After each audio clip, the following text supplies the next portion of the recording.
Hello everyone, welcome back to the channel.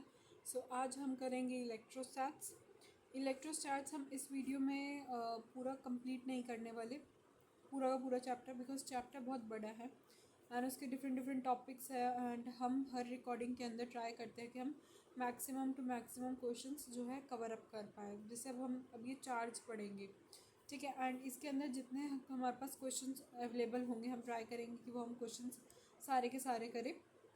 ऐसे ही इलेक्ट्रोस्टैट्स की हर topics की वीडियो बनेगी। जैसे अभी फर्स्ट वीडियो है ये चार्ज पे, सेकंड है इसकी कूलम्स लॉ पे। तो आपको ऐसे सीरीज़ में आपको हर वीडियोस मिल जाएगी, बट आपको कैसे पता लगेगा कि कौन सा टॉपिक पहले एंड कौन सा सेकंड टॉपिक है?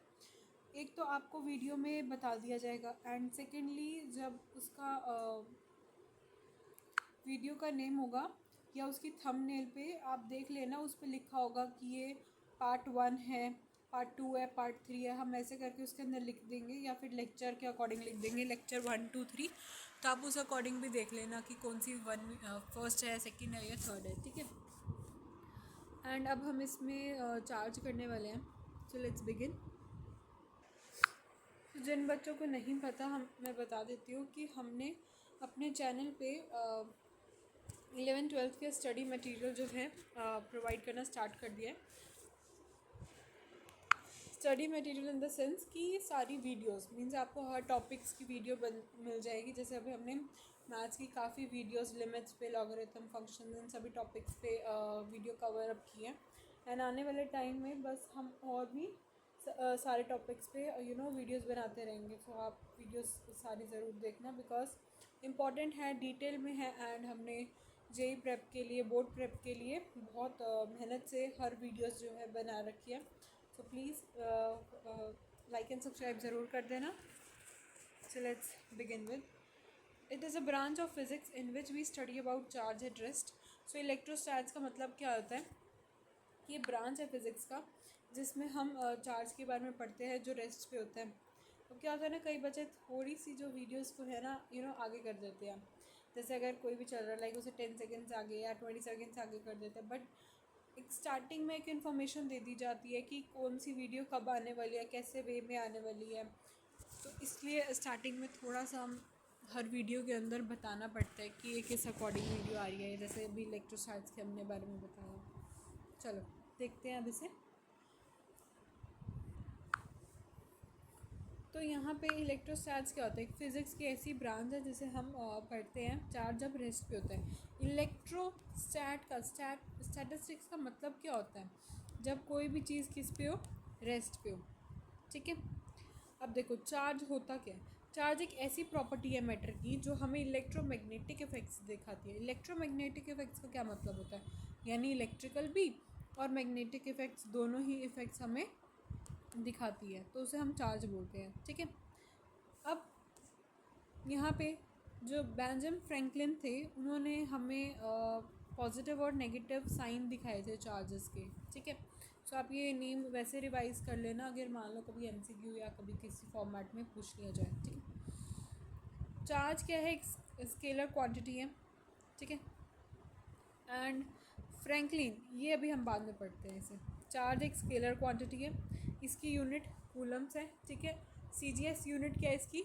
स्टेट कूलाम है। स्टेट कूलाम को हम बोलेंगे ईएसयू, जो क्या है? सबसे ज़्यादा स्मॉलेस्ट यूनिट है चार्ज की। जो क्या है? सबसे ज़्यादा स्मॉलेस्ट यूनिट है चार्ज की। एक कूलाम आपका 3×10⁻⁹ ESU के इक्वल होता है। एंड एक ही कूलाम आपका 1/10 AB कूलाम, जो कि EMU, उसके इक्वल होता है, ठीक है। तो इसमें फ़र्क है ESU और EMU। ये होता है इलेक्ट्रोमैग्नेटिक स्टैटिक यूनिट होता है, एंड ये मैग्नेटिक यूनिट होता है। S stand for static, M stand for magnetic. फ़र्क इतना होता है इसमें, ठीक है। अब देखो आगे क्या है। 1 faraday is equal to 96500 coulomb. अब और यहाँ पे क्या है? 1 ampere hour is equals to 3600 coulomb. तो इसमें क्या है? यहाँ पे आपको ये सब क्या दे रखे हैं? ये सब वैल्यूज़ दे रखी है, ठीक है। बाकी क्वेश्चन में ऐसा इतनी यूज़ तो नहीं होती, बट यहाँ पे एक थोड़ा इन्फॉर्मेशन के लिए दे दी गई है। फ्रैंकलिन जो ESU ऑफ अ चार्ज है वो सबसे ज़्यादा छोटी यूनिट है, और फैराडे सबसे ज़्यादा बड़ी यूनिट होती है, ठीक है। जो ESU वाली है वो छोटी है और फेरेडे जो है वो उसकी लार्जेस्ट यूनिट होती है। ठीक है, अब आगे क्या है, charge is a property of a body on a particle due to which it creates an electric and magnetic field surrounding it and it can experience. देखो अब इसमें क्या होता है कि ना, हमें कोई भी हमारे पास चार्ज है, चाहे वो मूव कर रहा है, चाहे वो रेस्ट पे है, चाहे जो भी है, बट उस केस में क्या होता है, जो एक इलेक्ट्रिक और मैग्नेटिक फील्ड बना देता है अपने अराउंड में। जैसे अगर मैंने कहा एक मैग्नेट लिया, तो मैग्नेट अपने अराउंड में क्या बनाएगा, मैग्नेटिक फील्ड्स बनाएगा। तो मैग्नेटिक फील्ड्स बनाएगा जिसके आस पास क्या आ जाएगा, मैग्नेटिक फोर्स आ जाएगा। मैग्नेटिक फील्ड की वजह से मैग्नेटिक फोर्स आ जाएगा। सेम ऐसा इलेक्ट्रिक के केस में भी है। ठीक है, वो इलेक्ट्रिक फोर्सेस दिखाएगा, इलेक्ट्रिक इफेक्ट्स जो है वो यहाँ पे शो करेगा। एंड देन है हमारे पास Q is equals to I T, dimensions of charge.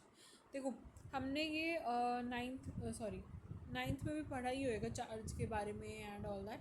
तो चार्ज की जो डायमेंशंस होती है वो क्या आती है, ए टी।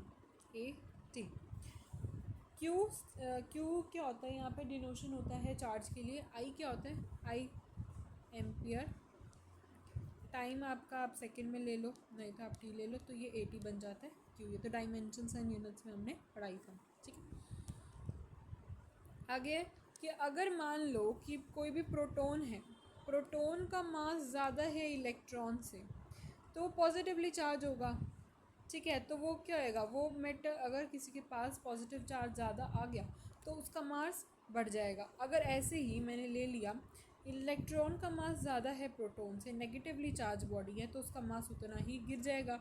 लेकिन वहीं मैं बात करूं कि मेरे पास प्रोटॉन था एंड इलेक्ट्रॉन था, यानी उनका मास बराबर है, तो वो न्यूट्रली बॉडी है। ठीक है,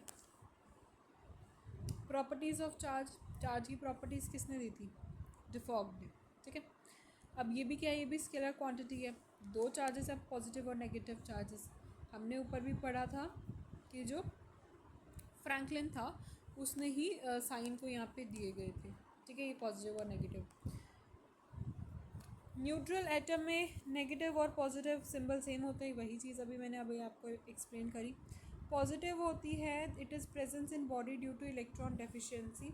बॉडी पॉजिटिव क्यों होती है, जब पॉजिटिव चार्ज ज़्यादा ही होगा ऑफ कोर्स। ठीक है, तो उसके पास इलेक्ट्रॉन की यानी डेफिशिएंसी है, एंड इसका उल्टा नेगेटिव में आ जाएगा। ठीक है, जब उसके पास इलेक्ट्रॉन का या तो एबेंडेंट है, इलेक्ट्रॉन एफिशिएंसी है।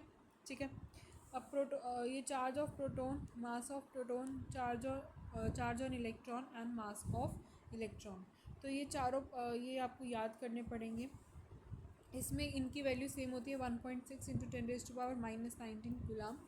इसमें प्रोटॉन का जो मास होता है 1.67 इंटू 10⁻⁻27, एंड इसमें होता है 9.1 इंटू 10⁻⁻31, जिसमें इसका मास ज़्यादा होता है। ठीक है, अब ये कहोगे मैम पावर इसकी देखो 27, इसकी पावर 31, इसका मास क्यों ज़्यादा है।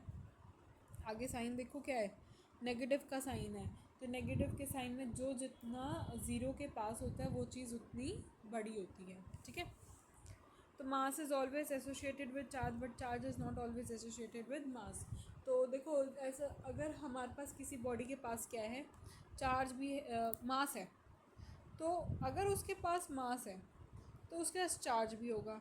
लेकिन अगर किसी के पास, बॉडी के पास चार्ज ही है, तो क्या उसके पास मास नहीं होगा, नहीं, ऐसा गलत है।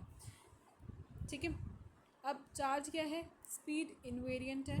चार्ज एक क्वांटाइज्ड है नेचर में, जिसे हम लिखते हैं Q is equals to NE, जहाँ पे आपका N क्या है, इंटीजर को बिलोंग करता है। हमने ऐसे बहुत सारे क्वेश्चंस हैं अपनी छोटी क्लासेस में करे होंगे। ठीक है, आई होप आपको याद ही होगा। चार्ज एक क्वांटाइज्ड होता है, कंजर्व्ड होता है या एडिटिव होता है, ये तीन वर्ड्स इसके लिए यूज़ होते हैं। नेक्स्ट आता है क्वार्क। तो क्वार्क पे क्या होता है, एक स्पेशल चार्ज होता है जो अपोजिट स्पिन पे होता है। अपोजिट स्पिन पे एक होता है पॉजिटिव का 2e/3, एक होता है नेगेटिव का e/3। तो आप मुझे कमेंट बॉक्स में ज़रूर बता देना कि अगर आपको क्वार्क पे वैसे इन डिटेल चाहिए। क्वार्क में ऐसे ज़्यादा कुछ होता नहीं है, बट फिर भी अगर आपको क्वार्क पे डिटेल में पढ़ना है तो please let me no in the comment box so that I can make a separate video of quark. Alright, चलो इसमें ऐसा ज़्यादा कुछ है नहीं, बट इनका सम जो दिखेंगे वो हमें ई के अप्रॉक्स देता है। Whenever we solve the question we solve like कि अप क्वार्क में इतना है एंड डाउन क्वार्क में इतना है, तो उस अकॉर्डिंगली हम इस चीज़ को सॉल्व करते हैं। ठीक है, ओके। सो एक क्वेश्चन दे रखा है Q is equals to N E पे बेस्ड, इसमें आपको 4 दे रखा है, ठीक है, और बता रखा है कि इसकी प्रोटॉन है, तो आपने यहाँ प्रोटॉन लिख दिया, प्रोटॉन का 4 डाल दिया।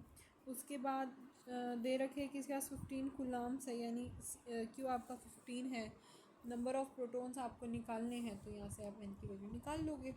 ठीक है, अब देखो, अगर आइसोलेटेड सिस्टम है, चार्ज इसमें क्या होता है आपका कंजर्व होता है। अगर चार्ज रेस्ट पे है तो इलेक्ट्रिक फील्ड प्रोड्यूस करेगा। अगर चार्ज मूविंग है, ठीक है, उसके पास यूनिफॉर्म वेलोसिटी है, इलेक्ट्रिक फील्ड है एंड मैग्नेटिक फील्ड है उसके पास। ठीक है, चार्ज अगर एक्सेलरेशन के साथ मूव कर रहा है तो उसके पास इलेक्ट्रिक फील्ड है, मैग्नेटिक फील्ड है एंड इलेक्ट्रोमैग्नेटिक वेव्स भी हैं। तो ये याद कर लेना कि अगर वो रेस्ट पे है, यूनिफॉर्म वेलोसिटी से चल रहा है या एक्सेलरेशन से चल रहा है, तो इन तीनों केस में किसके पास क्या क्या होगा। ठीक है, the ESU of a charge is also called the stat coulomb और franklin and is related to EMU of charge through the relation EMU of charge upon ESU of charge is equal to 3 × 10⁻10। So ये क्या कह रहा है कि जो ESU जो charge का है हमारे पास, वो किसके साथ है, स्टेट कूलम के साथ है, क्योंकि मैंने बताया था कि वो उसमें स्टैटिक यूनिट पे बेस्ड है वो चीज़। ठीक है, या हम इसे फ्रैंकलिन भी बोल सकते हैं, या हम इसे क्या बोल सकते हैं, फ्रैंकलिन भी बोल सकते हैं। अब क्या है, इज़ रिलेटेड टू EMU, अब वो किसके साथ रिलेटेड है, EMU के साथ रिलेटेड है। ठीक है, एंड कैसे रिलेटेड है कि आप EMU की वैल्यू लिखो एंड देन किसकी लिखो, ESU ऑफ अ चार्ज की। तो मैं इसे बता देती हूँ कि 1 coulomb is equal to 3 × 10⁻9 ESU था, और 1 coulomb is equals to 1/10 AB coulomb था, जो कि EMU में था। एंड आपको क्या करना है, ऊपर EMU लेना है, नीचे ESU लेना है। तो ऊपर EMU लोगे तो 1/10 आ जाएगा, नीचे ESU लोगे तो 3 × 10⁻9 आ जाएगा, जो आपका क्या बनेगा, 3 × 10⁻10। ये आपको रिलेशन की फॉर्म में यहाँ पे लिख के दिया हुआ है। ठीक है, तो ये रिलेशन की फॉर्म में इनका रेशियो लिखा हुआ है, तब आपको ये ऐसे करके आंसर मिल रहा है। ऑलराइट, अब देखो आगे हमारे पास टॉपिक आता है पॉइंट चार्ज का। पॉइंट चार्ज क्या होता है, एक फाइनाइट साइज बॉडी होती है जो एक बिहेव करती है पॉइंट चार्ज पे। अगर उसके पास इन्वर्स स्क्वायर इलेक्ट्रिक फील्ड वो प्रोड्यूस करिए, ठीक है, तभी, जैसे इन्वर्स स्क्वायर इलेक्ट्रिक फील्ड अगर वो प्रोड्यूस कर दिया। अब जैसे एग्जांपल के तौर पे एक आइसोलेटेड चार्ज स्पीसीज़ है जो पॉइंट चार्ज की तरह बिहेव कर रही है at a very large distance as well as a very small. देखो अब क्या होएगा ना, जितना मैंने पॉइंट ले लिया, अब मैं इस पॉइंट को, ये पॉइंट है, इस पॉइंट को मैं बहुत दूर से देखूँगी तो मुझे बहुत छोटा लगेगा। अगर इसी पॉइंट को सेम मैं यहाँ पे खड़ी होकर देखूँगी तो मुझे ये पॉइंट दिखेगा। ठीक है, ऐसे प्रॉपर्टी ऑफ चार्ज क्या है। अब प्रॉपर्टी ऑफ चार्ज में सबसे पहली प्रॉपर्टी है चार्ज इज़ ट्रांसफरेबल। चार्ज यानी एक बॉडी से दूसरी बॉडी में चला जाता है। अगर एक चार्ज बॉडी है उसको हमने दूसरी अनचार्ज बॉडी के साथ कॉन्टैक्ट में लिया है, तो अनचार्ज बॉडी जो होती है वो अपने इलेक्ट्रॉन्स को उसमें ट्रांसफ़र कर देगी। ठीक है, charge is always associated with mass. Charge can not exist without mass, through mass can exist without charge. ये चीज़ मैंने अभी बताई। ठीक है, चार्ज है तो ऑफ कोर्स उस बॉडी पे मास होगा। अगर मास है तो ऐसा ज़रूरी नहीं है उस बॉडी पे चार्ज होगा। सपोज़ आपके पास एक स्टोन है, स्टोन के पास मास है m। अब मास तो है, ज़रूरी नहीं है कि उसी स्टोन के पास चार्ज हो, क्या पता न्यूट्रल हो, ऐसे ही पड़ा हो। ठीक है, और अगर मान लो इस पे चार्ज लगे हुए हैं तो ऑफ कोर्स इसका मास होगा। किस चीज़ पे चार्ज है उसका मास तो होगा। चार्ज होगा कहाँ पे, हवा में। चार्ज देखो, चार्ज आगे क्या है, चार्ज इज कंजर्व। चार्ज क्या है, कंजर्व्ड है। Charge can neither be created nor be destroyed. In a radioactive decay, the uranium nucleus charge is equals to plus 92 electron is converted into a thorium nucleus charge is equals to 90 electrons and emits an alpha particle charge is equals to +2p। अब इसमें क्या है, charge जो है आपका क्या है, conserve रहता है, यानी चार्ज ना बनता है ना डिस्ट्रॉय होता है, बस एक तरह से कह सकते हैं ट्रांसफ़र होता है या किसी ना किसी फॉर्म में वो चले जाते हैं। और जैसे ये आपको यहाँ पे एक एग्जांपल में दिया हुआ है, ठीक है, इस पे जो चार्ज था वो स्प्लिट हो गया, फिर भी टोटल चार्जेस पहले और बाद में सेम ही रहा। ओके, नेक्स्ट टॉपिक है invariance of charge. The numerical value of an elementary charge is independent of velocity. It is provided by the fact that an atom is neutral. ठीक है, the difference in masses of an electron and proton suggests that electron move faster in an atom than proton. If the charges are dependent on velocity, the neutrality of atom would be violated.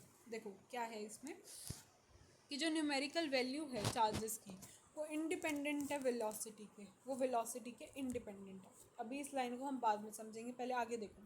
It is, देखो क्या बोल रहे हैं कि जो numerical value है ना, कोई भी चार्ज है, ठीक है, वो इंडिपेंडेंट है उस वेलोसिटी के, यानी चार्ज को फ़र्क नहीं पड़ता वेलोसिटी से। कैसे, देखो, it is provided by the fact that atom क्या होता है, एक तरह से न्यूट्रल होता है। अगर मासेस ऑफ इलेक्ट्रॉन और प्रोटॉन में देखा जाए कि अगर इलेक्ट्रॉन ज़्यादा है, यानी बहुत ज़्यादा से फास्ट कर रहा होता है एटम के अंदर एज़ कम्पेयर टू प्रोटॉन, और चार्जेस होते हैं अगर वो वेलोसिटी पे डिपेंड कर गए, तो न्यूट्रलिटी जो एटम की है वो वायलेट हो जाएगी, वो ख़राब होने लगेगी। Are you getting this point?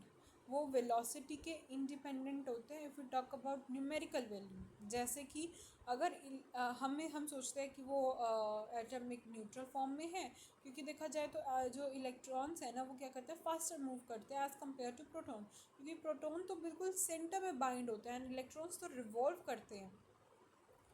फिर चार्ज होता है अगर वो डिपेंडेंट है वेलोसिटी के, तो न्यूट्रलिटी जो एटम की है वो उस केस में वायलेट होने लग जाएगी, एक कंडीशन दे रही है। अदरवाइज होता ऐसे है, इफ़ के बाद जो चीज़ आ जाती है वो कंडीशन पे बेस्ड होती है। यहाँ पे एक कंडीशन ले ली, कोई एग्जांपल ले लिया कि अगर मान लो ऐसा हो गया, वेलोसिटी पर डिपेंड होने लग गया, तो वो वायलेट कर जाएगा, बट एक्चुअल में नहीं होता, क्योंकि एक्चुअल में ये रीज़न है, ये प्रोटॉन और जो इलेक्ट्रॉन है वो क्या करते हैं, उनके मासेस का अगर डिफरेंस देखें तो इलेक्ट्रॉन ज़्यादा तेज़ी से जो है मूव करते हैं, ठीक है।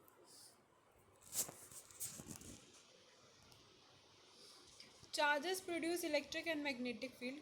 A charged particle at a rest produce only electric field in the space surrounding it. अब जो चार्ज एक पार्टिकल है अगर वो रेस्ट पे है, ठीक है, अगर रेस्ट पे है तो वो उसके पास क्या होगा, इलेक्ट्रिक फील्ड होगा उसके सराउंडिंग में। अगर चार्ज पार्टिकल अनएक्सेलरेटेड मोशन में है, प्रोड्यूसेस इलेक्ट्रिक मैग्नेटिक फील्ड। अगर charge if motion of a charge particle is accelerated, it not only produces electric and magnetic field but also radiates energy in the space surrounding the charge in the form of electromagnetic wave। अगर वो accelerate कर रहा है उस case में ये line हमारे पास extra दे रखी है, बट मैंने आपको ये पॉइंट पहले ऑलरेडी समझा दिया। मैंने बताया था ना कि अगर रेस्ट होगा तब क्या करेंगे, अगर यूनिफॉर्म वेलोसिटी से चल रहा होगा तब क्या करेंगे, अगर एक्सेलरेशन के साथ चल रहा होगा तब कैसे करेंगे। देखो चिल्ड्रन, अब जो हम ये जैसे वीडियोस बना रहे हैं इसके अंदर क्या होगा, जो भी नोट्स आपके हैं तो आपको ऐसा एक्स्ट्रा नोट्स कोई बनाने की ज़रूरत नहीं है। ये जो भी नोट्स आपको यहाँ पे सामने डिस्प्ले हो रहे हैं, क्या करना है आपको, अपना पेन पेपर या नोटबुक जो भी लो, उसके अंदर टॉपिक हेडिंग डालो, चार्ज लिखो, चार्ज के बारे में जैसे सीक्वेंस में इट्स नोट्स के अंदर मैं पढ़ा रही हूँ आपको सेम वैसे ही पढ़ना है, ठीक है। एंड ये नहीं कि आप हर चीज़ को बिल्कुल एकदम टाइट लिख दो और ये सोचो कि भाई मैं एक तरह से माइंड मैप ही बना लेता हूँ इन वन गो। नहीं, कभी भी नोट्स आपके एक टाइम पे बन ही नहीं पाएंगे, ठीक है। आप अगर खुद भी ट्राई करते होगे तो नहीं बनते, बट अभी क्या करना है आपको, जितने लेक्चर्स आपके सामने आएंगे, जितने पार्ट्स आपके सामने आएंगे इलेक्ट्रोस्टैट्स के, तो पहला जैसे चार्ज वाला, तो चार्ज वाले को आपको सब लिखना है उसके बारे में। एंड ये नहीं कि आपको बिल्कुल उसे टाइटली लिख देना है, हर चीज़ पास लिख देना, नहीं, थोड़ा सा फ्री लिखो। अब जैसे यहाँ पे हमने ये पॉइंट डिस्कस किया, जिसमें से हमने यहाँ सॉरी कौन सा डिस्कस किया था, ये वाला यहाँ तक एक्सेलरेशन वाला डिस्कस किया था। अब जैसे इसमें एक लाइन ये चीज़ एक्स्ट्रा आ गई, तो अगर आपने वो तीनों पॉइंट रेस्ट, यूनिफॉर्म और एक्सेलरेशन के तीनों लिखे होंगे, तो आप एक्सेलरेशन के कॉर्नर में जाके ये लाइन को ऐड ऑन कर सकते हो। आप कोई भी अलग कलर का पेन ले लेना, पेंसिल ले लेना, उससे आप साइड में नीचे लिख देना, ठीक है। तो इतनी स्पेस छोड़ो कि अगर आपको थोड़ा एक्स्ट्रा इन्फॉर्मेशन देना हो या अपने अकॉर्डिंग कभी रिवाइज करना हो, तो कुछ लिखना हो, ठीक है, तो आपके लिए थोड़ा सा वो चीज़ ईजी हो जाए। तो इस फॉर्म में नोट्स बनाओगे तो पहले आपका नोट्स का जो स्टेज होता है वो होता है इन डिटेल, यानी एक नोट्स बनते हैं आपके बहुत डिटेल में। जब आपका पूरा चैप्टर ख़त्म हो जाता है और पूरे डिटेल में हर चीज़ बनती है, तो आप रिवाइज़ करते हो तो आपको एकदम से समझ में आ जाता है, ठीक है। और फिर उसके बाद होते हैं वन शॉट लेक्चर्स के नोट्स। जो वन शॉट लेक्चर्स होते हैं उसके अंदर हम सिर्फ और सिर्फ मेन टॉपिक्स पढ़ाते हैं। अब ये जैसे ये इतना डिटेल में बता दिया गया है, ये चीज़ें नहीं बताई जाती। जो इंपॉर्टेंट चीज़ें होती हैं वो बता दी जाती हैं, एंड कुछ क्वेश्चंस होते हैं। वन शॉट का मतलब ये होता है कि एक ही शॉट में मतलब आपको हर चीज़ जो है कवर अप कर दी गई है। इफ़ यू से कि अगर हमें वन शॉट के लेक्चर्स भी बनाने चाहिए आफ्टर दिस ऑल लेक्चर्स, जैसे पार्ट 1 पार्ट 2 करके हम सारे लेक्चर्स, जब हमारा इलेक्ट्रोस्टैट एट द एंड कंप्लीट हो जाएगा तो आप प्लीज़ बता देना कमेंट सेक्शन में कि आपको नीड है और भी लाइक वन शॉट वीडियो की, या जिसके अंदर ही हम rapid revisions and question solve कर देंगे। तो ट्राई करेंगे कि हम 1 घंटे के अंदर उस चीज़ को भी पूरा कवर अप कर पाएँ, ठीक है। चलो आगे देखते हैं आगे क्या है। इसमें सिर्फ बता रखा है, अब ये रेस्ट पे है, ये कांस्टेंट है, ये कांस्टेंट नहीं है, ठीक है, डायरेक्शन के साथ चल रहा है। तो ये सब चीज़ें वही जो ऊपर लिखे हुए हैं, बस उसे बॉक्स में यहाँ पे सम अप कर दिया गया।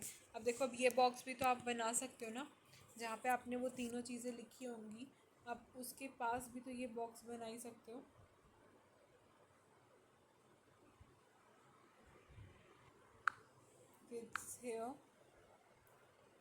देखो यहाँ पे जैसे अब आपने यहाँ पे लिखा, आप इसके साइड में कुछ स्पेस छोड़ दो, जैसे कुछ लाइंस लिख दी, कुछ बॉक्स बनाना है, आप कुछ बॉक्स बना पाओगे, ठीक है।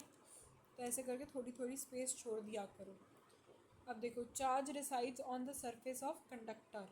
अब क्या आता है, charge reside on the outer surface of a conductor because like charges repel and try to get far away as possible from one another and stay at the farthest distance from each other, which is outer surface of the conductor. This is why a solid and a hollow conducting sphere of same outer radius will hold maximum equal charge, and a soap bubble expands on charging. So it is very important point, important topic. क्यों? क्योंकि इस पे जो question हैं वो आ जाते हैं soap bubble पे। सोप बबल बेस्ड पे आपसे क्वेश्चन जो है पूछे जा सकते हैं, ठीक है। बिफोर हम एक बार सोप बबल पे जाएं, पहले ऊपर का देखते हैं। Charge reside on the surface of the conductor, यानी जो कंडक्टर है उसके सरफेस पे आपका जो है चार्ज है वो रह जाता है। क्या मतलब है इसका? Charge reside on the outer surface of the conductor, conductor के आउटर सरफेस पे रहता है, क्योंकि लाइक चार्जेस रिपेल, अगर मान लो सारे नेगेटिव है, वो आपस में एक दूसरे को रिपेल करेंगे ना, बहुत दूर दूर रहने की कोशिश करते हैं। जितना अगर मेटल है, अच्छा जैसे अब आप कार में हो, ठीक है, अब आप किस में हो? कार में हो। अब इसमें कार में हो तो क्या होता है ना कि मान लो ऊपर से बिजली कड़क रही है एंड बिजली गिर गई, ठीक है। तो और अब आप हो कार में, अब आप क्या सोचोगे? आप बाहर निकलोगे, कहीं भागोगे, या फिर नहीं? नहीं, बिल्कुल भी नहीं, आप अपनी कार के अंदर ही रहोगे। वाई सो? कार के अंदर रहने से जो आपका मेटल सरफेस होता है, ये मेटल का होता है ये, तो इसमें क्या होता है ना कि चार्जेस जो होते हैं पूरी तरह से फैल जाते हैं। चार्जेस क्या होते हैं? फैल जाते हैं पूरी तरह से, ठीक है। तो आप अंदर सेव होते हो। अगर आप इधर उधर भाग रहे हो तब आपको क्या करना होता है? तब आपको बिल्कुल ग्राउंड लेवल को पकड़ना होता है एंड अपने हेड को बिल्कुल बचा के रखना होता है, एक पोजीशन में बैठना पड़ता है, ठीक है।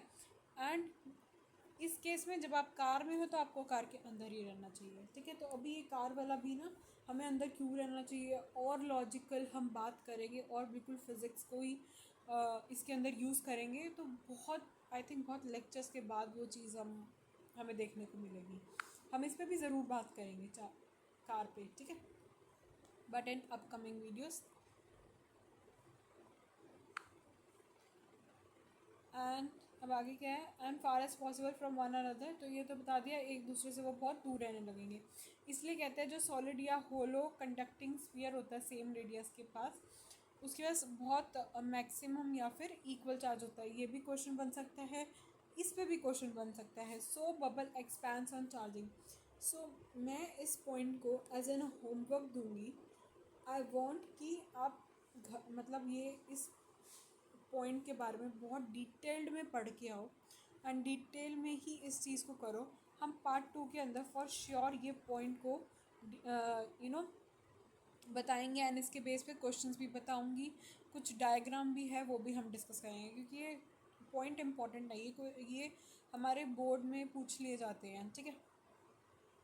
तो इसलिए ये हम अभी के लिए इसे छोड़ रहे हैं, बट स्टिल मैंने अभी आपको यहाँ पे बता दिया। बट अभी एक चीज़ जो छोड़ी है वो है soap bubble expands on charging, कि अगर वो चार्ज मिलता है तो वो कैसे एक्सपैंड करता है। तो ये चीज़ आपको पढ़ के आनी है, ताकि मैं इसे पार्ट 2 के अंदर आपको थोड़ी क्लैरिटी के साथ और बता पाऊँ एंड इस पर ज़रूर क्वेश्चन हम डिस्कस करेंगे, ठीक है। Charge leaks from sharp points. अब देखो कोई भी आपके पास इरेगुलर सरफेस है, इसका शार्प पॉइंट है, यहाँ से चार्ज बाहर निकल जाएंगे। इसका डायग्राम भी देखते हैं। In case of a conducting body no doubt charge reside on its outer surface. Conducting body में चार्ज हमेशा आउटर बॉडी पे रिसाइड करता है, ये चीज़ अभी मैंने ऊपर ही बताई। If surface is uniformly charge distributed uniform on the surface and for the irregular surface of distribution of charge that is charge density is not uniform। अब देखो इस केस में यहाँ पे आपके सारे पॉजिटिव चार्जेस जो हैं कलेक्ट हो गए हैं, ठीक है।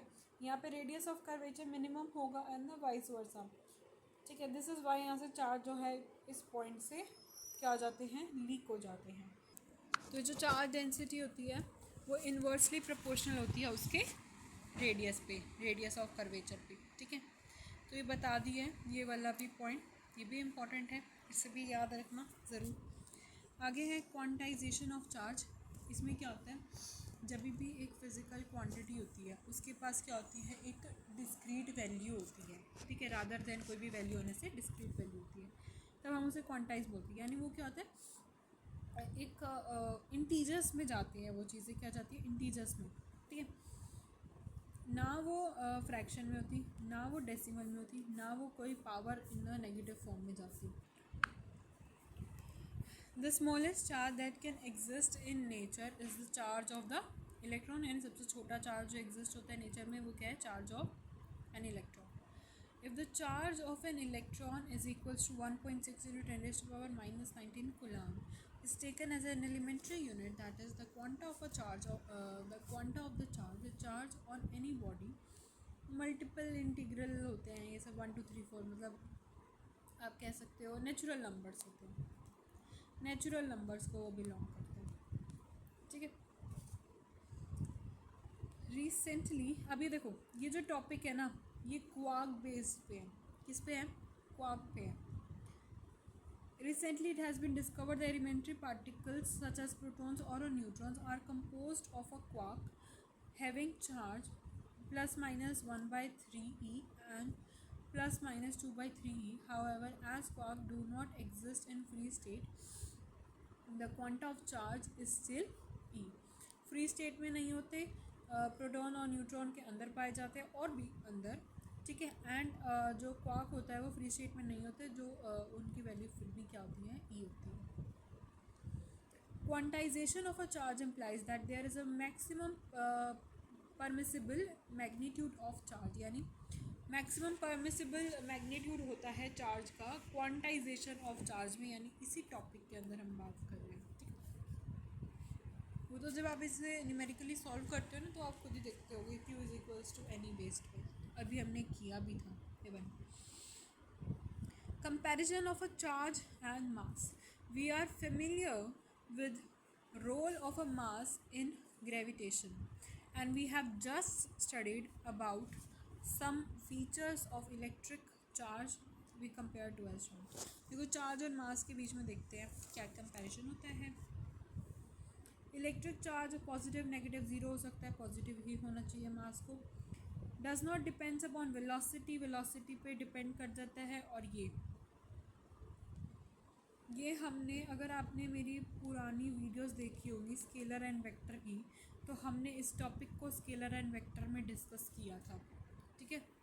इस पे आई गेस हमने एक क्वेश्चन किया था, बट मुझे क्वेश्चन एग्जैक्टली याद नहीं है, बट वो E/m² समथिंग वो क्वेश्चन था। तो चलो कोई नहीं।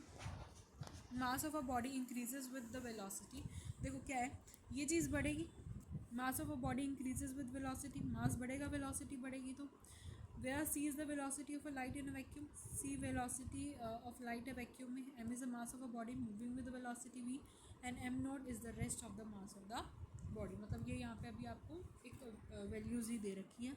अगर इसमें पूछ लिया जाए वेलोसिटी ऑफ लाइट या ये सब, एक बार आपको क्या करना है, ये लिखना है, ठीक है। एंड फिर उसको लिखो, एम नॉट ये बता रहा है, V² ये बता रहा है, सी ये बता रहा है, एम ये बता रहा है, ठीक है। तो जब भी न्यूमेरिकल्स में अगर कोई ऐसा क्वेश्चन आता है तो आपको ये डायरेक्ट फॉर्मूला यूज़ करना है, ठीक है।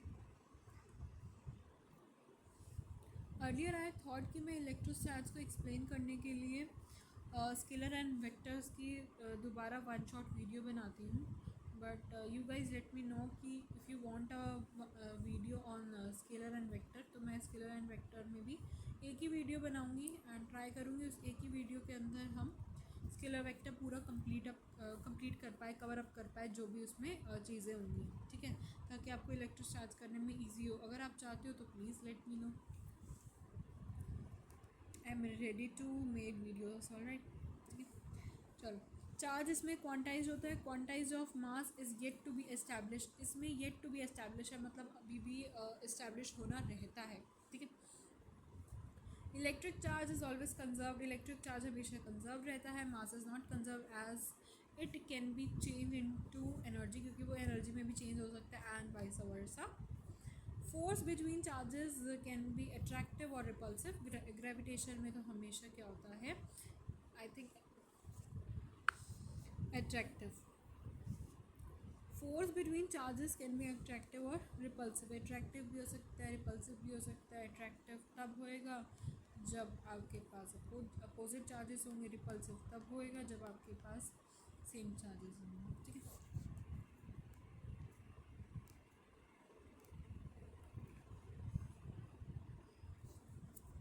Methods of charging. The body can be charged by the following method: by friction. In a friction, when two bodies are rubbed together, the electron transferred from one body to another. As a result of this, one body becomes positively charged while the another becomes negatively charged. When a glass rod is rubbed with a silk, the road becomes positively charge while the silk जो होगा negatively charge होगा, क्योंकि हमने उसे रब किया तो उसके इलेक्ट्रॉन्स जो हैं ट्रांसफर हो गए। हाँ, तो एक चीज़ हमेशा याद रखना कि कई बच्चे क्या सोचते हैं कि पॉजिटिव जो चार्ज होता होगा ना वो भी ट्रांसफ़र करता होगा, बट नहीं, हमेशा जो ट्रांसफ़र करेगा वो नेगेटिव ही चार्ज होगा, नेगेटिव ही फ्लो करेगा। पॉजिटिव को क्या है, उसे कुछ फ़र्क नहीं पड़ता, वो अपनी जगह पे बैठा होता है, नेगेटिव को आना पड़ता है, ठीक है। However, ebonite on a rubbing with the wool becomes negatively charged, making the wool positively charged. Clouds also become charged by friction in अच्छा clouds पे अब एक चीज़ आई है, तो अब clouds के बारे में बताऊँ कि अगर आपको कोई भी clouds दिख गए, clouds दिखते ही होंगे, of course it's not nothing new।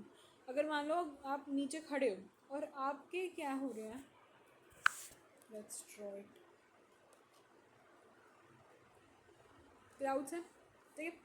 और अगर आप नीचे खड़े हो क्लाउड्स के और आपके जो बाल हैं, आपके जो हेयर्स हैं वो अपवर्ड डायरेक्शन में आ गए, मतलब वो ऊपर की तरफ खड़े हो गए हैं।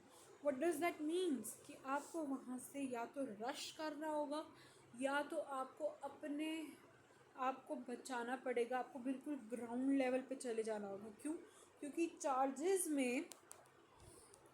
क्लाउड में चार्ज आ गया है, एंड इस चार्ज की वजह से जो आपके हेयर्स को अपनी तरफ अट्रैक्ट कर रहा है, एंड आपके ऊपर कभी भी किसी भी टाइम पे बिजली गिर सकती है, तो आपको वहाँ से या तो भागना पड़ेगा, बट भागना भी एक तरह से सेफ चीज़ नहीं है, क्योंकि अगर आप भाग रहे हो और मान लो आपके ऊपर एकदम से गिर जाए, हमें नहीं पता कि वो बिजली कहाँ गिर रही है, बट ये है कि जब भी आप कुछ ऐसा केस देखो तो प्रोटेक्टेड योर सेल्फ, ठीक है।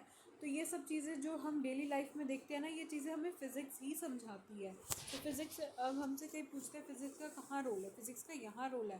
फ़िज़िक्स हमें बताती है हमारी डेली लाइफ में क्यों कौन सी चीज़ कैसे हो रही है, कब हो रही है, इसका क्या मतलब हो रहा है, तो हमें हर चीज़ उसके बारे में पता लगता है।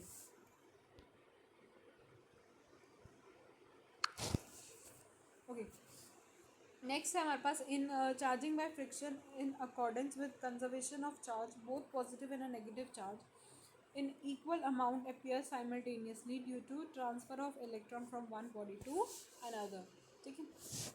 in electrostatic induction इस केस में क्या होता है, if a charged body is brought near uncharged body, the charged body से क्या होएगा, उस पर चला जाएगा अनचार्ज बॉडी पे, तो क्या लिखा है, will attract opposite charge and repel similar charge, as a result of this one side of neutral body closer to charge body becomes positively charge.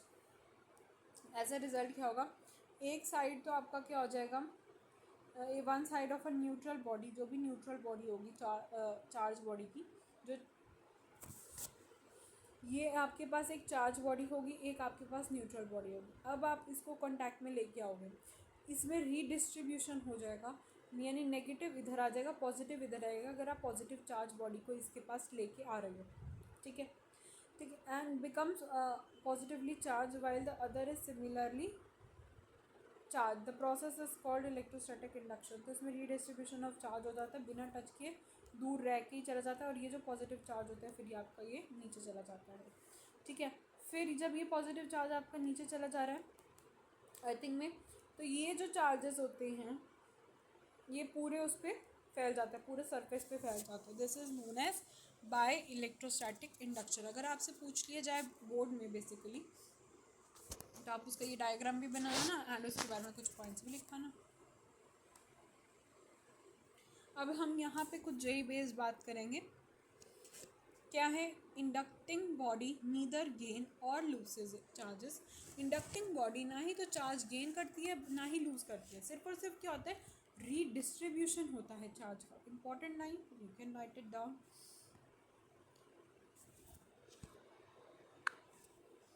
induced charge can be lesser or equal to inducing charge but never greater and maximum value is given by this।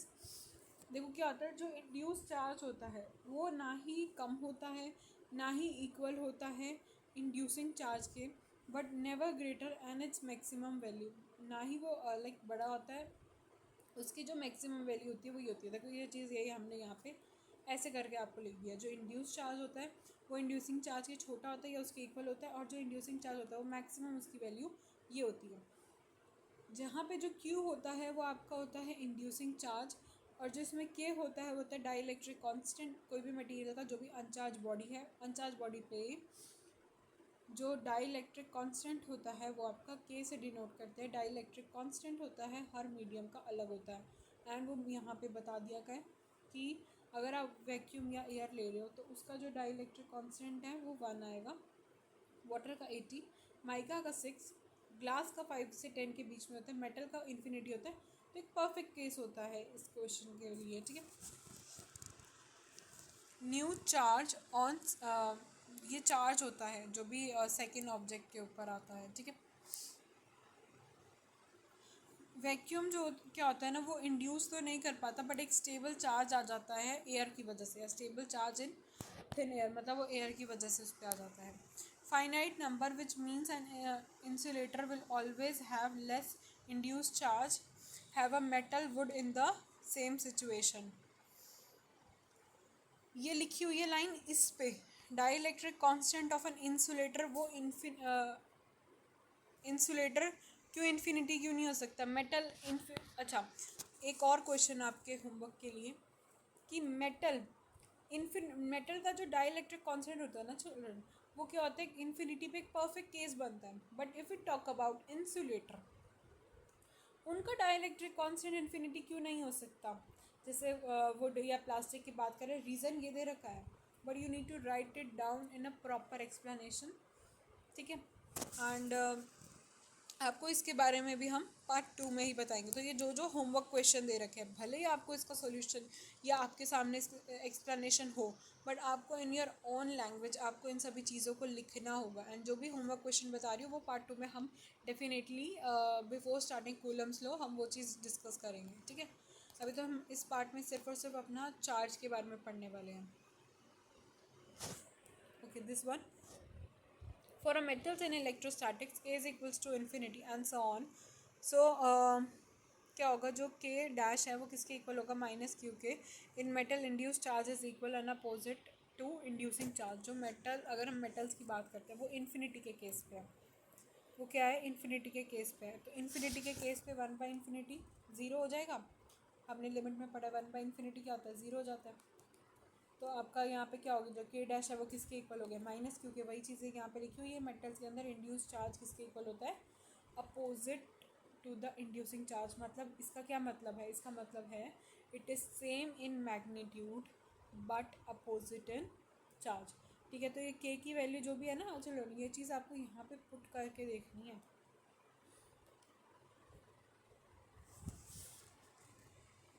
Charging by conduction, बस इसमें इतना चीज़ याद रख लो, ये चीज़ आपको क्या करनी होती है, टच के साथ करनी होती है। अब how, if two conductors, one charge uncharged, bring the conductor in contact with, it's with touching, the charge negative or a positive charge in the same repulsion will spread all over the conductors and the conductor with charge। देखो इसमें क्या लिखा हुआ है कि आप अनचार्ज है एक चार्ज बॉडी को लेके आए हो, इन कॉन्टैक्ट में लेके आए हो, चार्जेस क्या होंगे, सब जगह देखो स्प्रेड हो जाएंगे, क्या हो जाएंगे, सब जगह स्प्रेड हो जाएंगे।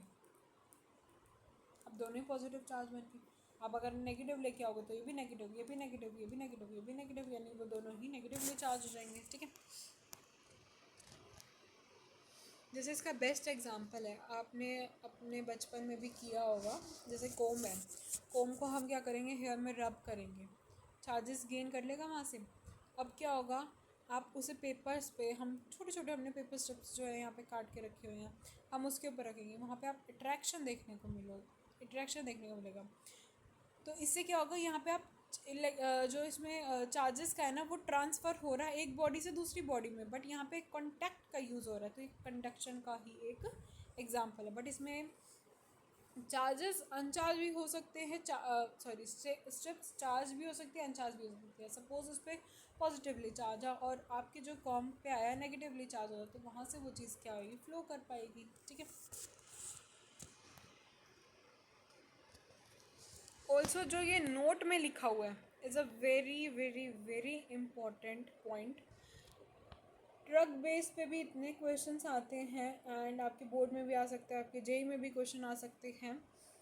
क्यों, क्योंकि इसमें ये जो लाइन लिखी हुई है ना, इसका बहुत इम्पॉर्टेंट मीनिंग है। अब देखो, अगर एक ट्रक है carrying explosive has a metal chain touching the ground to conduct away the charges produce by friction.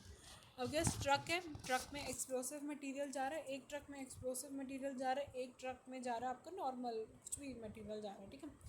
तो इसमें क्या करते हैं, has a metal chain touching the ground, तो एक मेटल की चेन को ट्रक से ग्राउंड पे मतलब ये गिरा देते हैं, मतलब ट्रक से कहीं में बांध के और उसे छोड़ देंगे नीचे। तो क्या करता रहेगा, वो जो मेटल की चेन है, एक्सप्लोसिव मटेरियल जो एयर के कांटेक्ट में आके उन पे चार्जेस आ जाते हैं एंड ट्रक आपका मतलब लाइक उस पर एक्सीडेंट ना हो जाए कोई, उस मेटल चार्ज को, उस मेटल रोड को या कोई भी चेन को नीचे की तरफ क्यों लगाया जाता है, ताकि वहाँ से उस मेटल रोड पे या उस मेटल चेन पे चार्जेस जो हैं आपके फ्लो कर जाए, आपके अर्थ में चले जाए, यानी एक अर्थिंग प्रोसेस दिखा दे वो चीज़ कि वो आपके ग्राउंड में चले गए एंड एवरीथिंग इज़ सेफ। जब भी एक्सप्लोसिव मटेरियल कि कोई भी ट्रक जा रहा होगा तो वो डेफिनेटली ये चीज़ यहाँ पे यूज़ करते ही हैं। अच्छा, अब आपके सामने कोई भी ट्रक जा रहा है, अब आपको क्या पता उसके पास एक्सप्लोसिव मटेरियल है या नहीं, उसमें एक चीज़ नोट करना, उसकी मेटल चेन सबसे बड़ा हिंट है। उस मेटल चेन जो होगा वो ट्रक से उन्होंने नीचे की तरफ करा होगा ताकि वो एक्सप्लोसिव मटेरियल एक्सप्लोड ना कर जाए एट दैट मोमेंट, ठीक है। क्योंकि जैसे ही वो एयर के कांटेक्ट में आते हैं, वो जो भी मटेरियल है वो एयर के कांटेक्ट में आएंगे, तो वो क्या हो जाएगा, उस पर चार्जेस आ जाएंगे एंड चार्जेस उस मेटल चेन से नीचे चले जाएगा। अगर आप नहीं लगाओगे तो इससे क्या होएगा, ठीक है। तो ऐसे करके आपसे क्वेश्चन भी पूछ सकते हैं। Okay, this topic will study from here detection and measurement of a charge. इसमें क्या है, गॉल्डीफ एपरेटस, ये तो आपने अपनी छोटी क्लासेस में भी पढ़ा होगा। इसमें इतना ज़्यादा कुछ डिटेल में हमें पढ़ने की ज़रूरत नहीं है, बट हम इसकी थ्योरी एक बार रीड कर लेते हैं। It is used to find types of charge on a body. We take a glass rod and rub it with silk. Then a glass rod become positively charged and silk become negatively charged. Now, if we touch the glass rod with electroscope, then positively charge is developed on the ground leaves and repulsion in the leaves, जिसकी वजह से diversion होगा। देखो आपने क्या किया, यहाँ पे आपने ग्लास रोड को रब किया, जो पॉजिटिव चार्ज था, मान लो इसके पास पॉजिटिव चार्ज है, ठीक है। फिर से आप उसके पास देखो कोई भी और पॉजिटिव चार्ज कुछ भी लेके आ रहा है, अगर इसके पास ऑलरेडी पॉजिटिव चार्ज है, ऊपर से पॉजिटिव चार्ज लेके आ रही है, ये इधर जाएगा। मान लो इसके पास पॉजिटिव चार्ज है, ऊपर से नेगेटिव लेके आ रही है, थोड़ा सा इसकी लीव्स आपस में पास आ जाएंगी। अगर पॉजिटिव पॉजिटिव है तो बहुत दूर को चली जाएगी। तो ये सब चीज़ें लिखनी है। If you touch the body from electroscopes on which positive charge is more, repulsive divergence is more, ठीक है। वही चीज़ लिखी हुई है। उसके बाद methods of charging of a body, ये चीज़ हमने यहाँ पे इन डिटेल पढ़ी है थ्योरी में ही, बट अगर आपको रीड करनी है so you can read it from here also. मैं आपको ये शो कर देती हूँ, you can pause the video, you can read them, alright. तो ये फोटो इलेक्ट्रिक इफेक्ट ये मैं बता देती हूँ। इसमें क्या होता है, इसमें होता है कि आपने ये एटॉमिक स्ट्रक्चर के अंदर फोटो इलेक्ट्रिक इफेक्ट भी पढ़ा होगा, ठीक है। तो इसमें क्या होता है, इलेक्ट्रॉन जब भी यहाँ पे जाएंगे, जब भी कोई लाइट यहाँ पे गिर रही है एंड वो स्ट्राइक करेगी, तो उसमें से क्या होगा, आपके इलेक्ट्रॉन्स बाहर निकलेंगे, ठीक है। तो आपके पास 3 केस बनते हैं। या तो पहला केस ये बनता है, पहला केस क्या आएगा कि जैसे अगर मान लो कोई भी ये सरफेस है, इस पर इलेक्ट्रॉन्स गिर रहे हैं, ठीक है। उसके पास अगर 5 गिर रहे हैं और मान लो कि इस और वो यहाँ पे 4 तक जा पा रहे हैं, यहाँ पे 4 तक जा पा रहे हैं, तो इसका मतलब ये है कि ये तो चीज़ जाएगा ही नहीं, ये तो चीज़ जाएगा ही नहीं, ये तो चीज़ नहीं जा पाएगा। अगर बट मान लो यहाँ पे 5 है, ठीक है, और इसे रिक्वायर्ड है कितनी, 3 चीज़ें। देखो अगर आप 5 से किसी चीज़ को स्ट्राइक कर रहे हो, ठीक है, और यहाँ पे उसकी टेंडेंसी है 3, यानी इस ग्राउंड को 3 चाहिए ही, तो आपके पास बचे कितने, 2। अब ये जो 2 बचे, ये क्या है, ये आपके इलेक्ट्रॉन्स है जो मूव कर पाएंगे, यानी इसके पास काइनेटिक एनर्जी होगी, ये होल्ड करी होगी। मान लो 5 है और 5 के 5 यहीं चले गए, दूसरा केस इसे इरेज करके बना देते हैं। हम ले लेते हैं, अगर आप यहाँ पे 5 से स्ट्राइक कर रहे हो और 5 के 5 यहीं चले गए, इसका मतलब यहाँ पे तो कुछ जा ही नहीं पाया, यहाँ पे तो कुछ जा ही नहीं पाया। जितने आपने स्ट्राइक किए थे किसी सरफेस पे, उतने ही उसे रिक्वायर थे, यानी आपके पास तो आगे कुछ जा ही नहीं पाया। इसका मतलब आपकी लाइट ज़रूर स्ट्राइक करेगी, बट वो आगे इलेक्ट्रॉन्स को ट्रांसफ़र नहीं कर पाएगी, बिकॉज कुछ है ही नहीं आगे जाने के लिए, उसके पास काइनेटिक एनर्जी होएगी ही नहीं, ठीक है। सेकेंड केस ये हो गया। थर्ड केस क्या होगा कि मान लो आपके पास 5 है और इसको लेने की टेंडेंसी कितनी है इसके पास, सॉरी, इसको लेने की टेंडेंसी कितनी है इसके पास, 6 है। तो अब 5 से तो ये गिरेगा, बट लेना किसे ऐसे 6, तो क्या ये ले पाएगा, नहीं, ये कहीं ना कहीं तक आ जाएगा, ये किसी एक पॉइंट तक आ जाएगा, बट ये इसे पूरा का पूरा यहाँ पे इसकी थ्रेशोल्ड एनर्जी पे ये चीज़ नहीं आ पाएगी। जब आ ही नहीं पाएगी तो आगे जाने का तो कोई सवाल ही नहीं पैदा होता, और ये तो यहाँ पे आ भी नहीं पाएगा बिल्कुल भी।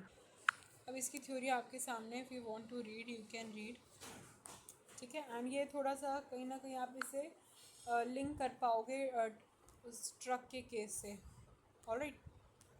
सो लेट्स मूव फर्दर। ये मैंने आपको अभी एक्सप्लेन भी किया, okay. Let's read this. So अभी कुछ कॉन्सेप्ट बेस्ड हैं, अब आपको ये रीड कर मतलब I will read it, you just see it from here, ठीक है। After earthing a positively charge conductor, electrons flow from earth to the conductor, and if negatively charge conductor is earthed, then electrons flow from conductor to earth. तो देखो क्या होगा, अगर earthing की बात देखें, अगर पॉजिटिवली चार्ज कोई भी कंडक्टर है तो उसमें इलेक्ट्रॉन्स फ्लो करेंगे अर्थ से कंडक्टर के पास, ठीक है, उल्टा फ्लो करेगा। लेकिन अगर कोई बॉडी आपके पास ऑलरेडी नेगेटिवली चार्ज है तो वो कैसे फ्लो करेगा, वो फ्लो करेगा कि कंडक्टर से वो अर्थ की तरफ जा रहा है, ठीक है। सेकंड पॉइंट है, अगर कोई भी चार्ज स्फेरिकल कंडक्टर हैं वो प्लेस्ड है इनसाइड कोई भी होलो इंसुलेटर कंडक्टर की, ये होलो इंसुलेटर कंडक्टर है, उसके अंदर हमने इसको क्या कर दिया है, प्लेस कर दिया है, ठीक है। When a charged spherical conductor placed inside a hollow insulated conductor and connected if though a fine conducting wire, the charge will completely transfer from inner conductor to the outer conductor. So इसमें क्या होगा, कोई भी जो charge spherical conductor है उसको आपने क्या किया, होलो इंसुलेटेड कंडक्टर के अंदर रख दिया और उसे कनेक्ट करते हैं एक फाइन कंडक्टिंग वायर की वजह से, ये भी, ठीक है। तो चार्ज होएगा वो ट्रांसफ़र करेगा फ्रॉम इनर कंडक्टर से लेकर आउटर कंडक्टर, यानी अंदर से बाहर की तरफ, ऐसे। नेक्स्ट है हमारे पास a lightning rod arresters are made of conductors with one of their ends earthed with the another shaft and protects a building from earthing either by neutralizing or conducting the charge of the cloud to the ground. तो देखो क्या होता है इससे, अगर आपने देखा होगा कि आजकल घरों के बाहर क्या लगा दिए जाते हैं, अगर आपकी कोई बिल्डिंग है, इस बिल्डिंग के बाहर यहाँ पे इतनी बड़ी सी एक आपके घर से बिल्कुल अटैच होती है, मैंने तो फिर भी ये थोड़ा सा थोड़ा गैप पे दिखाया है ताकि आपको थोड़ा सा क्लियर दिखे, बट ये क्या होता है in actual it is very attach to, मतलब आपके घर के साथ ही अटैच कर देते हैं इसको, घर के साथ ही इस चीज़ को अटैच कर देते हैं। एंड क्या होता है जब भी कोई भी बिजली गिरती है तो वो यहाँ से इसके थ्रू वो ग्राउंड में चली जाती है, इसके थ्रू वो ग्राउंड में चली जाती है, या तो वो न्यूट्रलाइज़ कर देती है या तो वो उस चीज़ को ग्राउंड में ले जाती है, यही चीज़ ये यहाँ पे लिखी हुई है, ठीक है। तो ये भी एक डेली बेस्ड लाइफ एग्जांपल है। तो मैं आपको इस वीडियो में जितने भी डेली बेस्ड लाइफ एग्जांपल्स बता रही हूँ उसे आप सेपरेट एक कॉर्नर बनाना उसका, एंड उसमें लिखना कि हमने जैसे हाउस के साइड में हम ऐसे रॉड लगा देते हैं या मेटल की रॉड लगा देते हैं जिसकी वजह से इलेक्ट्रॉन्स ट्रांसफ़र हो जाते हैं। यही सेम चीज़ हम क्या करते हैं, अब यहाँ पे भी हम क्या करते हैं, एक रोडी लगाते हैं, ठीक है। अब ऐसे ही हम ट्रक के केस में भी देखा था हमने, उसमें भी मेटल चेन लगाई थी, ठीक है। तो अभी हमने इस वीडियो में जितनी चीज़ें डिस्कस की हैं लाइफ बेस्ड एग्जांपल जो क्वेश्चंस हैं, तो आपको उसे सेपरेट लिखना है क्योंकि क्वेश्चन मेनली उसी से ही आते हैं, और ये आपकी एक तरह से नॉलेज भी गेन करेगा कि फ़िज़िक्स के कॉन्सेप्ट कहाँ यूज़ हो रहे हैं। अगर आपसे कोई पूछेगा एंड अगर आप बताओगे ना, सो जस्ट गेट एक्सप्रेशंस पड़ेगा कि आपका येस, कि आपको एक नॉलेज है। चलो नेक्स्ट है, with rise in temperature dielectric constant of liquid जो होता है वो डिक्रीज़ हो जाता है। देखो जैसे ही हमारा टेम्परेचर बढ़ेगा डाइलेक्ट्रिक कांस्टेंट जो होता है लिक्विड का बेसिकली वो गिर जाता है टेम्परेचर से। ये क्या होता है, इन्वर्सली होता है। Induction take place only in the bodies इधर कंडक्टिंग और non conducting, not in the particles, यानी वो बॉडीज़ के अंदर होता है, कोई छोटे छोटे पार्टिकल्स के अंदर नहीं होता, ठीक है।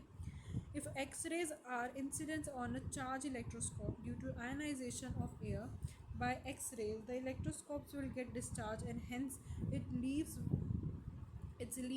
will collapse. However, if electroscopes is evacuated, X-rays will cause photoelectric effect with cold and so on. The leaves will further diverge. It will be positively charged and uncharged, and it will be converge if negatively charged. बस वही चीज़ बता रखी है कि अगर gold leaves है वो दूर हो जाएंगी, सेम चार्जेस पास में आ जाएंगी, थोड़ा सा अबिट पास में आएंगी, यानी बिल्कुल ही एकदम भी पास में आ गई नहीं, थोड़ा थोड़ा सा वो करके पास में आएंगी, ठीक है। नेक्स्ट है, if only one charge is available then by repeating the induction process it can be used to obtain a charge many times greater than its equilibrium high voltage generator। अगर हमारे पास सिर्फ एक ही चार्ज अवेलेबल होता है तो बार बार induction का प्रोसेस रिपीट करने से अच्छा it can be use to obtain a charge many times greater than its equilibrium high voltage generator. And this point is very important based on your daily life examples. तो इसमें क्या करना है, इसे भी आपको साइड में लिखना है। एंड ये जो डेली बेस्ड लाइफ एग्जांपल्स मैं आपको बता रही हूँ ना साइड में लिखने के लिए, डोंट वरी, आपको पार्ट 2 के अंदर थोड़ा सा हम 5-10 मिनट्स हम इस पार्ट 1 को जो है ज़रूर रिवाइज़ करेंगे, ठीक है। जो भी चीज़ होगी हम ज़रूर रिवाइज़ करेंगे। एंड इसके जितने क्वेश्चंस मैंने आपको एज अ होमवर्क दिया है वो हम तो ज़रूर डिस्कस करने वाले हैं, ठीक है। तो इससे क्या होगा, हमारी नॉलेज ही बढ़ रही है एक तरह से। अब देखो उसके नीचे आपको थोड़ा सा हिंट मैंने यहाँ पे लिख दिया है। वॉन दे ग्रॉप जनरेटर, इसमें क्या होता है, एक तो एक दो चीज़ें होती हैं। ये होता है जिसमें इंडक्शन का प्रोसेस बार बार यूज़ होता है, ये जनरेटर होता है। ये कैपेसिटर होता है जिसके अंदर आपकी एनर्जी स्टोर होती है, तो ये हाई वोल्टेज जनरेटर की तरह एक्ट करता है। तो ये चीज़ ये हाई वोल्टेज जनरेटर तो ये हो गया ना, कैपेसिटर्स तो आपका एनर्जी स्टोर करता है, तो ये चीज़ भी आपको देखनी है। जैसे मैंने एक क्वेश्चन आपको पहले बोला था सोप बबल पे, तो सोप बबल पे ये रहा, a soap bubble is given negatively charge, it radius will due to repulsive force. तो सोप बबल पे अगर एक नेगेटिवली चार्ज है तो उस पर क्या होगा, जो उसका रेडियस होगा वो रिपल्सिव फोर्स की वजह से होगा, ठीक है। Which of the following charge is not possible, इनमें से कौन सा चार्ज है जो पॉसिबल नहीं है। तो वन, या आपको अगर वो दिए होते MCQ, बट इसमें MCQ नहीं दे रखे, तो हम इसे डायरेक्ट देख लेते हैं क्या है इसमें। लेट्स लीव दिस, बट इसमें अगर हमें पढ़ के हमें क्या समझ में आ रहा है कि Q is equals to N E charges होंगे आपके इंटीग्रल मल्टीपल, बट चार्जेस आपके 1/10 फ्रैक्शन या नेगेटिव में नहीं आएंगे, ठीक है। This is again a question, do it by your self, और इसमें इसका क्या है सॉल्यूशन दे रखा है, but I can read it for you. 5 balls हैं, नंबर 1 to 5 है, सस्पेंडेड यूजिंग सेपरेट थ्रेड्स हैं, यानी अलग अलग थ्रेड से बांधा हुआ है। पेयर बना दिया 1 2 2 4 4 1। इलेक्ट्रोस्टैटिक अट्रैक्शन दिखा रहा है, एंड ये जो पेयर है रिपल्शन दिखा रहा है, तो देयरफॉर बोल 1 मस्ट बी, वो बोल 1 कहाँ पे होगी, ठीक है, वो बताना है। आंसर आपके सामने, इसका आपको पार्ट 2 में सॉल्यूशन नहीं मिलने वाला क्योंकि सॉल्यूशन आपके सामने है। And this question is very easy, बस आप अपना दिमाग लगाओ, जो कॉन्सेप्ट अभी हमने यूज़ किए अप्लाई दोज कॉन्सेप्ट, ठीक है। आगे देखते हैं। If the radius of the solid and a hollow copper sphere are same, with one can hold greater charge reside on the surface of the conductor, since both sphere have similar surface area, so they will hold equal charge। यही चीज़ हमने पहले भी पढ़ी थी, पहले भी आया था। अगर हमारा होलो स्फीयर होगा या कुछ सिलेंडर शेप में होगा तब भी हमने ये चीज़ पहले भी डिस्कस करी हुई है, ये वाले क्वेश्चन का, ठीक है। इसको हमने प्रॉपर्टीज़ ऑफ चार्ज के अंदर डिस्कस किया हुआ है, ठीक है। तो कुछ और क्वेश्चंस हैं आपके सामने, सॉल्यूशन भी सामने साथ साथ दे रखते हैं। देखो, number of electrons in 1 coulomb of charge will be, value put करनी है, Q is equals to n e, you just need to put values और आपके सामने आंसर आएगा। नेक्स्ट क्वेश्चन है, the current produce in a wire when 10⁻⁷ electrons per second are flowing, ठीक है। तो इसमें भी कुछ नहीं करना, सिर्फ आपको वैल्यूज़ पुट करनी है। Q is equals to IT है आपका, Q की वैल्यू क्या होती है, NE होती है, ठीक है। देन आपको फिर उसके बाद जो जो चीज़ें दे रखी है आपको वहाँ पे वैल्यूज़ पुट करनी है, एंड आपका आंसर आएगा 1.6 × 10⁻⁻12 AMP, ठीक है। करंट निकालना है ना, करंट इज एन एम्पियर, ठीक। उसके बाद सेवन्थ क्वेश्चन देख लेते क्या है। A table tennis ball which has been covered with a conducting paint, a table tennis ball which has been covered with a conducting paint is suspended by a silk thread so that it hangs between the two metal plates. One plate is earthed, ये earthed है, is connected to a high voltage generator by the ball। अब ये ball के साथ इससे है, तो यहाँ पे आपने क्या किया हुआ है, एक टेबल टेनिस बॉल है, उसको आपने एक कंडक्टिंग पेंट के साथ सस्पेंड किया हुआ है, सिल्क थ्रेड है, एंड ये भी आपको खुद करना है because this question is easy, मुश्किल नहीं है ये क्वेश्चन। एक को आपने जनरेटर के साथ, हाई वोल्ट जनरेटर के साथ बांधा हुआ है, एक को आपने अर्थिंग करवा रखी है, इस पर आपने कंडक्टिंग पेंट किया हुआ है, क्वेश्चन ये है, ठीक है। तो इसके अंदर हमारे दो प्रॉपर्टीज़ लगेंगी चार्ज की, एक हाई वोल्टेज वाली जो हमने अभी कॉन्सेप्ट के अंदर करी, एंड सेकंड हमारी इसमें अर्थिंग वाली जाएगी, ठीक है। ऑल्सो ये क्वेश्चन देखो, इसमें क्या करना है। I want read this question, the question is in front of you. तो ये जेई बेस्ड क्वेश्चन है and is very important question. I won't discuss this question right now, but in part 2, damn sure we are gonna to discuss this question and I am going to explain you this question, ठीक है। Solution आपके सामने है, question भी लिखा हुआ है। If you want to do it by your own, आप कर सकते हो। बस इसमें सॉल्यूशन देख के ईजी है ये क्वेश्चन करना, बट एक बार ही क्वेश्चन को समझ के करना थोड़ा सा तब डिफ़िकल्ट लगता है, बट इट्स ईजी। फ़र्क सिर्फ इसका है, फ़र्क सिर्फ इसका है, ठीक है। आई होप आपको ये क्वेश्चन अच्छे से समझ में आ गया होगा, एंड समझाया तो नहीं है बट आई होप कि आ गया होगा, because it's easy. The question is not difficult, it's easy, ठीक है। बट हम इसे डिस्कस करेंगे अभी नहीं, हम इसे डिस्कस करेंगे पार्ट 2 में, ठीक है। सो पार्ट 1 के अंदर जो जो चीज़ मैंने छोड़ी हैं वो इसलिए छोड़ी हैं ताकि आप अभी उन चीज़ को थोड़ा एक बार अगर ये चार्ज हम पढ़ रहे हैं तो हमें एक बार सोचने के लिए, प्रोसेस करने के लिए, रिवीजन के लिए थोड़ा टाइम चाहिए। जिस वजह से मैंने क्वेश्चन छोड़े एंड कुछ चीज़ें जो डेली लाइफ बेस्ड है वो मैंने आपको एग्जांपल बता दी हैं, बट मैंने कहा है कि उन्हें डिटेल में पढ़ो। ये लेक्चर इंपॉर्टेंट है बेस बनाने के लिए, एंड इसके अंदर बहुत सारे हमने डेली लाइफ क्वेश्चंस देखे हैं, ठीक है। सो आई होप आपको चार्ज समझ में आया होगा, एंड इसके नेक्स्ट वीडियो जो इसका नेक्स्ट पार्ट बनेगा वो कूलम्स लॉ पे बनेगा, जिसके अंदर हम डेरिवेशंस एंड बहुत सारे कूलम्स लॉ के क्वेश्चन करने वाले हैं, एंड उसी के अंदर हम वेक्टर्स के कुछ कंपोनेंट्स के लिए भी बात करेंगे। तो डू लेट मी नो कि अगर आपको वेक्टर्स की एक सेपरेट वीडियो चाहिए तो आई विल मेक। बाकी हम इलेक्ट्रोस्टैट्स जो उसके अंदर जितना भी वेक्टर्स यूज़ होगा हम साइड बाय साइड तो अपना कवर अप करते रहेंगे इन वीडियोस। तो मिलते हैं नेक्स्ट वीडियो में, till then take care and bye bye. Please don't forget to like and subscribe to my channel. Thanks for watching.